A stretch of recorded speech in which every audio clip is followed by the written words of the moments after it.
పరిమళము నీదేనా నాలో పరవశము నిజమేనా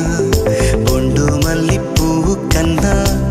తేలికగు నీ సోకు రెండు కళ్ళు మూసుకున్నా లాగు మరి నీ వైపు సొగసును చూసి పాడగా